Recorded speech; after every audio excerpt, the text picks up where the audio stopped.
Hi all, ಇದು ರಕ್ಷಾಬಂಧನ ದಿನದ mini vlog ಆಗಿರುತ್ತೆ. ಇವತ್ತು ನಾನೇ ಮನೇಲಿ ಸ್ಪೆಷಲ್ ಆಗಿ ಸ್ವೀಟ್ ಮಾಡೋಣ ಅಂತ ಹೇಳಿ ಪ್ಲಾನ್ ಮಾಡಿಕೊಂಡು ಶಾಪಿಂದ ಸ್ವಲ್ಪ ಬೇಗನೆ ಬಂದೆ. ಬನಾನಾ ಹಲ್ವಾನ ಮಾಡ್ತಾ ಇದ್ದೀನಿ.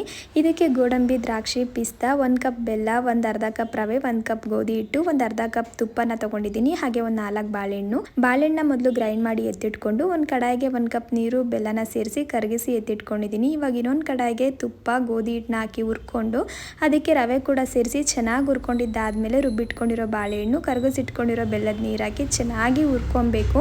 ಇದನ್ನ ಮಾಡ್ಲಿಕ್ಕೆ ಸುಮಾರು ಒಂದು 15ರಿಂದ 20 ನಿಮಿಷನಾದರೂ ಟೈಮ್ ತಗೊಳುತ್ತೆ.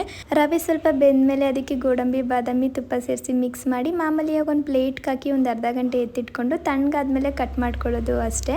ಇನ್ನು ನನ್ನ ತಮ್ಮ ಬರೋ ಅಷ್ಟರಲ್ಲಿ ಎಲ್ಲನೂ ಕೂಡ ರೆಡಿ ಮಾಡಿಬಿಟ್ಟೆ. ಮದುವೆಗೆ ಮುಂಚೆ ಸಾಮಾನ್ಯವಾಗಿ ಎಲ್ಲದಕ್ಕೂ ಜಗಳ ಆಡ್ತಾ ಇದ್ದೋ, ಏನು ಕೇಳಿದ್ರು ಮಾಡ್ಕೊಡ್ತಿರ್ಲಿಲ್ಲ. ಆದರೆ ಮದುವೆ ಆದಮೇಲೆ ಜಗಳನೂ ಕಮ್ಮಿ ಆಗಿದೆ. ಅವ್ನು ಏನು ಕೇಳಿದ್ರು ಕೂಡ ಮಾಡಿಕೊಡ್ಬೇಕು ಅಂತಲೂ ಅನ್ನಿಸ್ತಾ ಇರುತ್ತೆ. ಎಲ್ಲರ ಮನೇಲಿ ಹಿಂಗೆ ಅನಿಸುತ್ತೆ ಅಲ್ಲ.